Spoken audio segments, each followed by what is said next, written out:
Hello, hello. I'm Samantha Simpson, and today I am going to be interviewing an expert. She is a spiritual life coach and an expert on healing trauma in the body and resolving nervous system issues. And I'm going to find her right now, and we'll start that.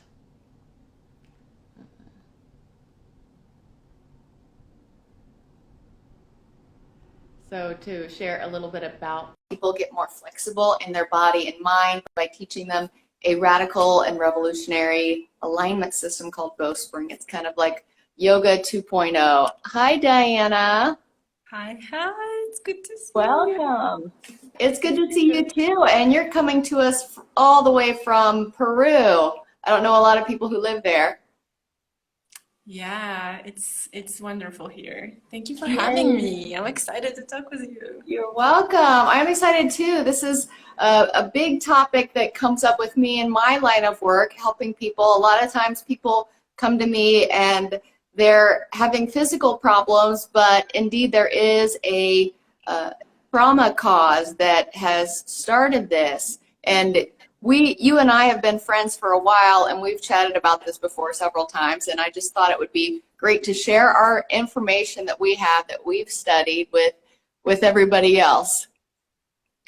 Yeah, definitely. It comes up in my line of work all the time. That's my specialty. Well, start. You're a spiritual coach helping people with past trauma and nervous system regulation. So, what kind of trauma do the people that you work with have? Whew. Well, ranging from, the classic crying out method that I think a lot of people of our generation went through because our parents just learned that from textbooks, Oh from my gosh, the crying out childhood. method. If you haven't heard of this before, I'm sure everybody's heard of it. What you're speaking of, to clarify, is letting your baby cry until they soothe themselves. So that's Mhm. right. Yeah, yeah, letting baby be stayed in the dark room by themselves and cry themselves to sleep, which is it's trauma. It's the baby isn't soothing itself. The baby is going into freeze, crying until they go into freeze, and then they Oh my fall asleep God. from exhaustion. So, so you're saying that some people are actually traumatized by this method, and that the typical trauma, like going to war and being physically or sexually abused, that it doesn't even have to happen. Somebody can be Oh, traumatized by their mama using the cry it out method. totally, totally. Like what we think, when most people hear the word trauma, they think, yeah, war, like some abandonment, rape, right, violence. But that doesn't have to happen. That's why I'm saying like trauma ranges from like really classic, what happens in every family. Emotional neglect is also traumatizing. Go to your room, when a kid is crying, that usually it's like 4 or 5 year old, go to your room. That's emotional neglect. Or, the kid comes up to a parent and is like, go to mommy or go to daddy. Like, just leave me alone. Go over there somewhere, right? If people are traumatized from this, isn't everybody traumatized? Yeah. Yes. Sadly, we live in the world of trauma, and that's how a lot of people operate in a state of, fight, flight, freeze, fawn. Those are trauma responses. And a lot of people are literally in survival mode. Hmm. And there's constant, like there's more awareness now around anxiety and depression. And that's trauma is like it's result of trauma. It's a symptom of trauma. You mentioned fight, flight, freeze, or fawn. I think we've all heard of fight or flight, and these are this is a common name for actual nervous system functionings. The autonomic nervous system and the sympathetic versus the parasympathetic nervous system is the scientific names, but fight or flight makes sense. Your body is preparing to flee or to fight, so you get a rush of neurochemicals that enter the body, preparing you for action. And if we don't do anything about those neurochemicals, they're still flooding our body nonetheless. Now, could you tell us a little bit more about freeze and fawn? Those are two ones we don't hear as much. Yeah, most of trauma happens actually when we are really, really young and we are not really capable of fighting or running away. Like when you're a 2-year-old and the daddy is an alcoholic, comes home violent, beats up mommy. You can be like, okay, pack my bags. I'm gonna go move down the neighbor's house because they seem to be nicer.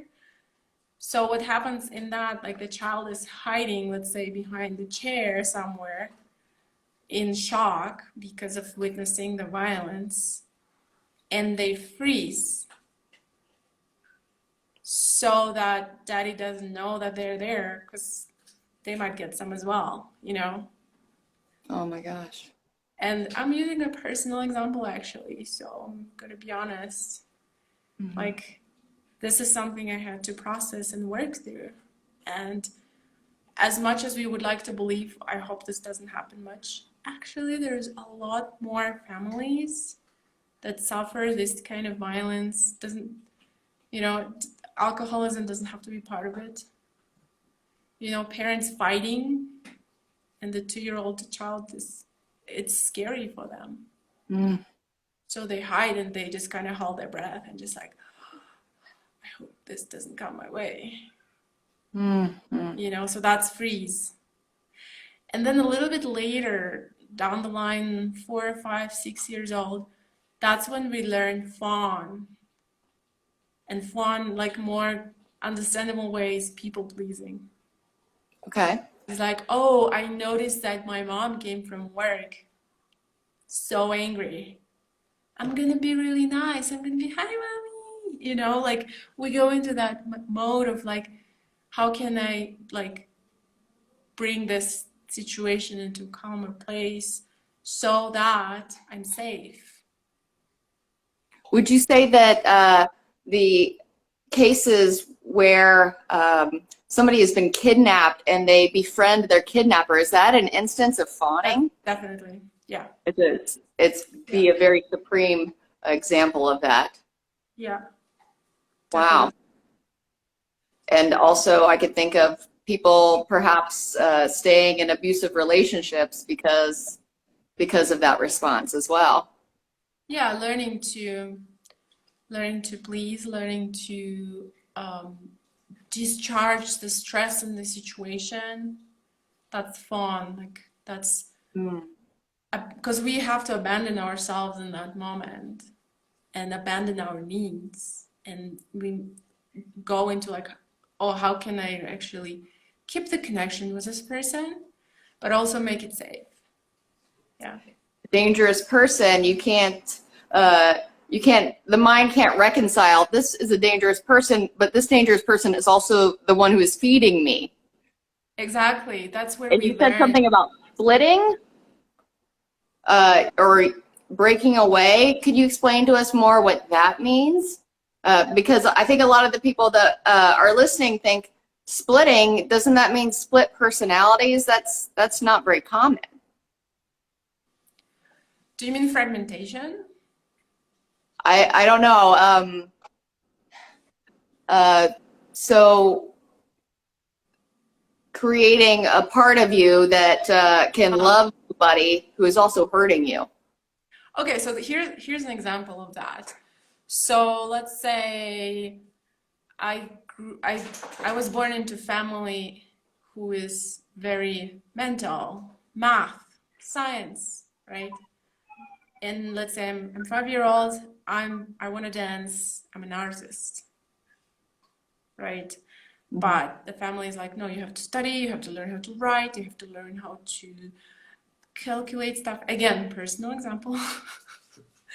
So I will have to suppress that part of me that's an artist in order to maintain connection with my family, with my mom, right? So I will split that part of me and then make it wrong and suppress into the subconscious and judge it the same way my family judges it. Like, oh, artists are poor people, artists are beggars, they will never be successful, da da da da da, you know, all of that. So I will split the part of me that's an artist and suppress it and be like, yeah, I'm a science person. And what effect does that have on the body? So that the title of this conversation is how trauma affects the body. So how does that splitting affect us physically? And the mind is the body too. Mm-hmm. So if you think of consciousness, like when we are born, right? We are this stream of consciousness, like life force that wants to be expressed, and we manifest into this reality by being born. And that's like 100% or so of that life force. So that's why we are so attracted to babies, because they are so alive, right? And then as we go through life, we get traumatized and split different parts of ourselves, which, okay, my dog wants to say hi, which takes that consciousness and separates it into bits. And so like it's almost like that consciousness gets stopped. Hello, baby. 1 moment. Baby, go to place. Go to place.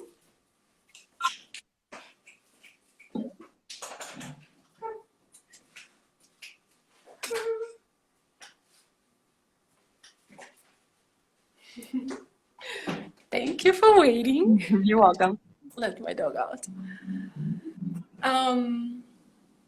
So that life force kind of gets stuck in those moments of trauma, and we're not as strong anymore. We don't have as much life force. We get sick, and it manifests as illness in all shapes, forms, right? Chronic fatigue, weakness, weaker immune system. Okay. So we're prone to getting flu. We're prone to even accidents, because we're not fully in the body. Like the consciousness isn't in the body fully, isn't in the present moment. Parts of it are stuck in the past. And then what happens, even blood circulation gets worse. A lot of people that I work with, one of the symptoms they mention is like, my hands and legs are always cold. I don't feel anything happening in my hips, like that hip area, right? Yeah, I hear that too. Numbness, disconnection from sexuality, right? Women not being able to orgasm. And of course, like the classic illnesses that we know, like cancer, diabetes, heart attacks. It is all connected to trauma. And what I'm learning now, actually, I'm in the process of learning more from Gabor Mate, from Stephen Porges, who developed Polyvagal Theory. So if you think of trauma as just stress on the body, too much too soon, or not enough for too long, that's trauma. I love Dana. That's, I'm quoting her. And I love that because it's easier to understand. Too much too soon, like our system gets overwhelmed, cannot cope, right? Not enough for too long, emotional neglect, like not enough care, not enough attention, not enough nurturing for too long. Again, that abandonment, right? Our system gets overwhelmed, cannot cope. And so the body remembers all of that and holds that and gets manifested through injury, lack of flexibility, lack of like even will to live, Yeah, the body does keep the score. And that is what I titled this interview today. It's also the name of a book that has really given me a lot of information about it. And one of the things that stood out the most as I'm reading this book is the survivors of trauma are very good at self-numbing. So the author says that half of his patients are, they're either overeating or undereating. So they've cut off like a sensory mechanism that tells them when they're satiated or when they're hungry. They're either overworking or over exercising. They numb out with drugs and alcohol. Half of them numb out with drugs and alcohol. And the flip side of that is that some people are seeking stimulation. So they're not going to try to numb out. They're going to try to go bungee jumping. They're going to go try to have a bunch of sex, gambling, dangerous activities to try to feel something, to tell them that they're alive. And this sounds to me that this is a result of that splitting, so that disconnection from the body. We hear about out-of-body experiences, and I think that the situation of alcoholism, of numbing by dosing up with drugs, or numbing by seeking an overstimulation, is a result of that, and not addressing the root problem is not going to be helpful for the treatment of these huge problems that we have today. What would you say? It's not, but you also have to recognize that it's the system's way to keep itself safe. Because even when we start going into processing and trauma resolution, what I often tell my clients, well, if it's too much, and if you feel like you have to go towards numbing or distracting yourself, do it. Mm-hmm. Don't guilt yourself. Don't shame yourself for that. Because the system, like, if the system is overwhelmed, the system is overwhelmed. I highly recommend going for a nap instead, like trying, because that's what gives rest to the system. Hot springs, hot bath, sunbathing, those kind of things, they're relaxing for the system in a way that it's nourishing and it's a break from like processing. So taking a break sometimes when it gets overwhelming is a good thing. But should we numb out 24/7? Why can't we do that? I mean, if we do that, then when we're not gonna get to live at all, you know, we're not gonna get to have life, and that's like, this is heartbreaking. And I've been there where I would just numb out constantly. So part of the work that you do is you take people down a path towards the pain, towards the root issue. Now, I'm going to be honest, not a lot of people are going to want to do that. Yeah, so there's a point where you recognize, like, okay, the only way out of this is through. Ooh, yeah. When you get to that point where you just can't take any more pain, you're like, the only way out is discovering. No matter what I do, it's painful anyway, so I might as well go into it. I feel that and what I teach people too, because the alignment system of the bowspring is asking them not to check out into some kind of vinyasa flow. We're checking in fully. We're asking ourselves, what's the parts of our body doing that I can't see? What is going on underneath my left second toe, you know? And people, you will not believe how many people try it out once and they're like, I'm good, bye. Do you get the same when you're working with people? Definitely there is a percentage that isn't ready to go into these things, and that's understandable, you know, like I wasn't ready at some point, and I'm having compassion for my past self because, you know, that's just where I was, you know. And if someone is not ready and if they need to go into classic yoga class where you get to completely check out, been there, done that, then okay, you know, like that's where you're at, and there's nothing wrong with that. And when you're ready to come and like really face it, we're still gonna be here.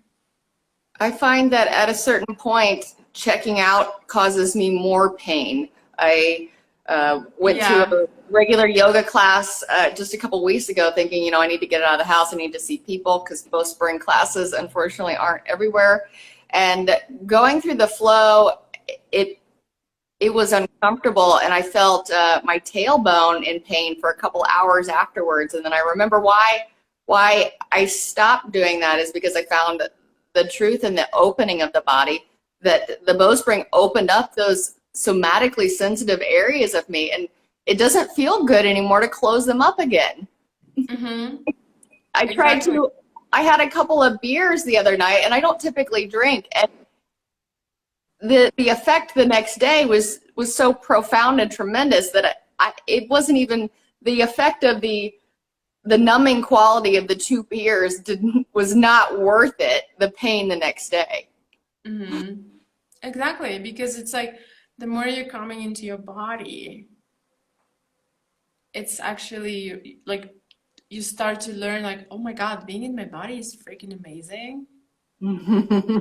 And getting out of it is not, because it's not. It's really not. Being dissociated is not fun. You can't taste the life.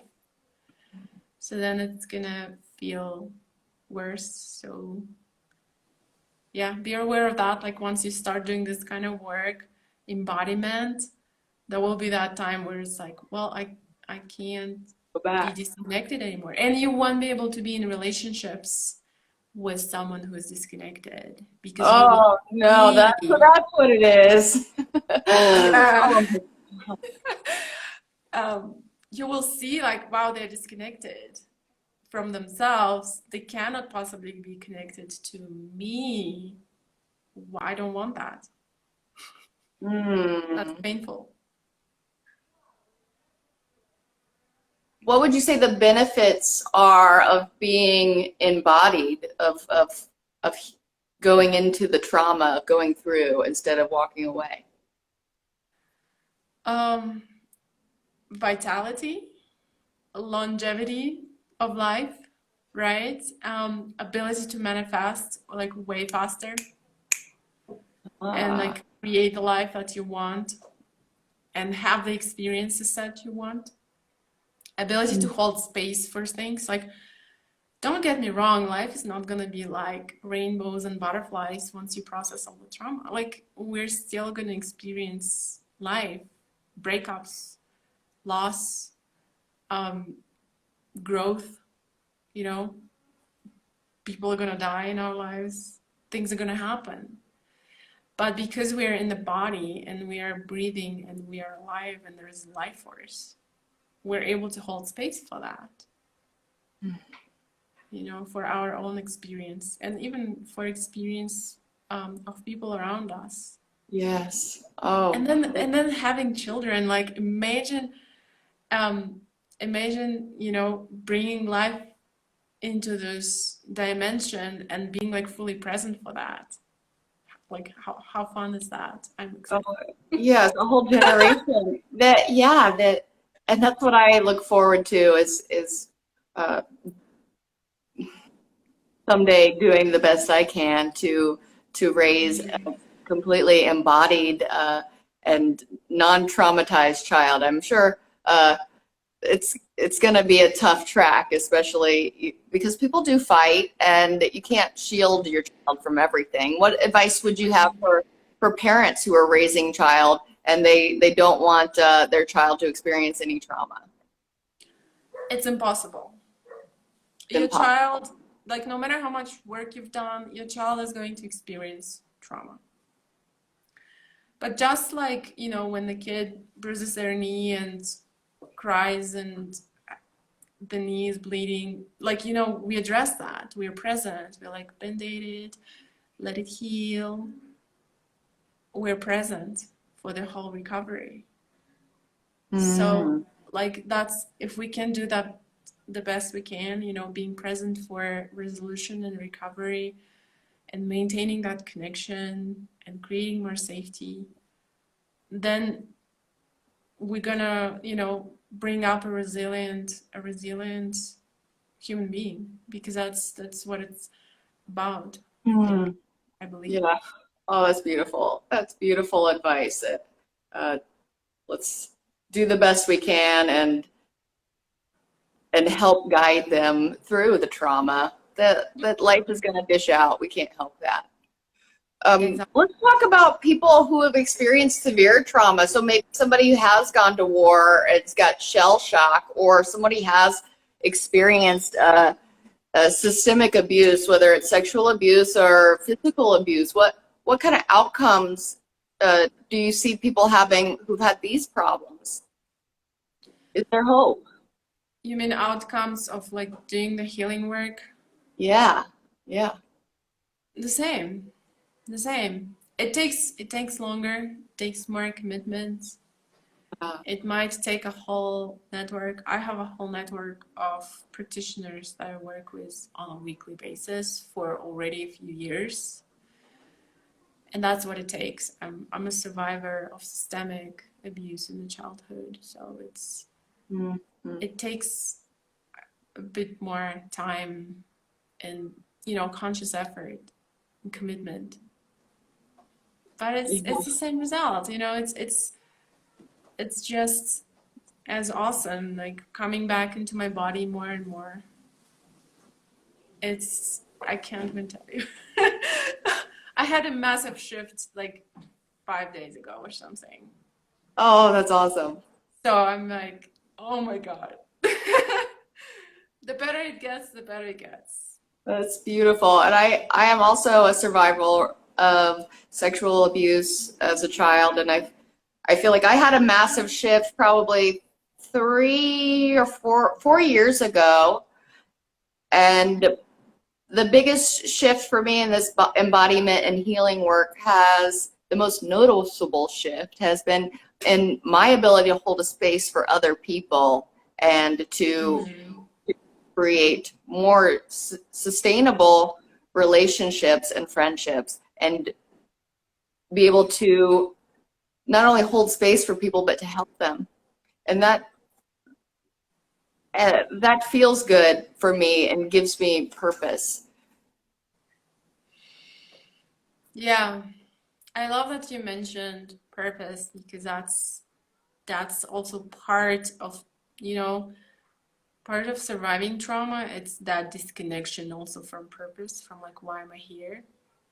And part of doing the healing work and embodiment is you get to come back into your body, into your life force expression, and connect to like, I know freaking exactly what I'm here to do.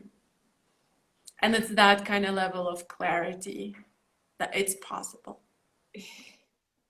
And I know that surviving any kind of like level of trauma can disconnect you from like, who am I? What am I here to do? Why am I doing this? Am I even alive? Those kind of feelings. It doesn't matter like the intensity of trauma. Emotional neglect can give you that, because the way our nervous system works, we need mirroring in childhood, which is a mature caretaker who reflects to us who we are, like reflects to us our humanness, our divinity, our emotions, our aliveness. And if we don't get that, we are like, it's just the same, about horses. Like, you have to have two horses. You cannot have just one horse, because that horse will forget what it is, and it will get depressed. Wow. It's the same. We are like tribal animals. We need each other. Otherwise, like, the nervous system it needs to, as it's developing, it needs to have this containment.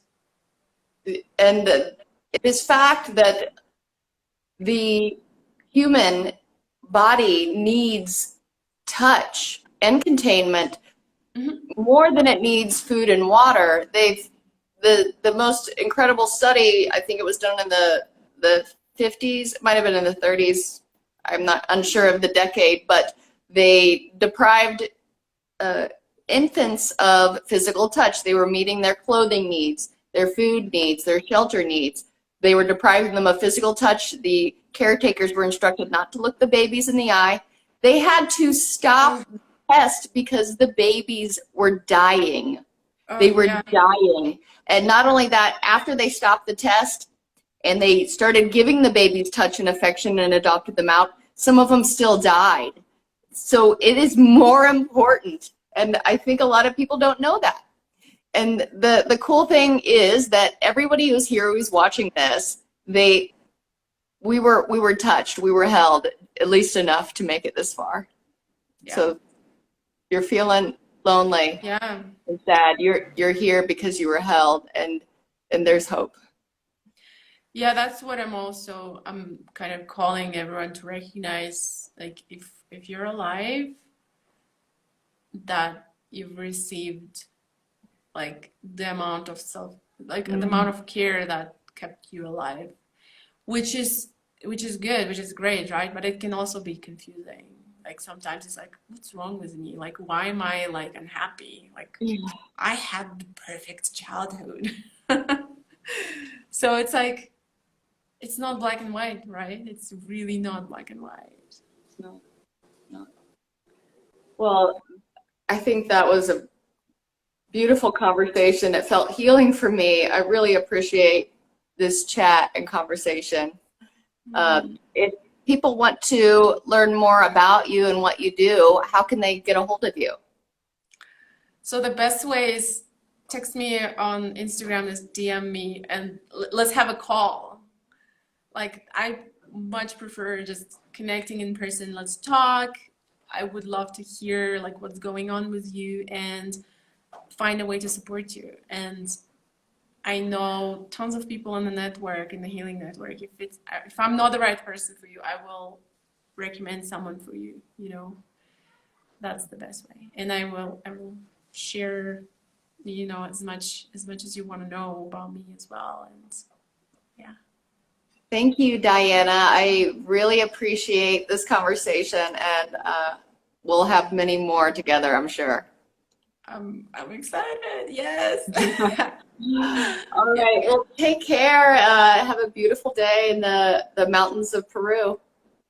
Thank you so much. Thank you for having me, and I'm sending love to everyone who's watching this right now or in the future through time and space. Yes, thank you. Thank you, everyone. All right. Take care. Bye-bye.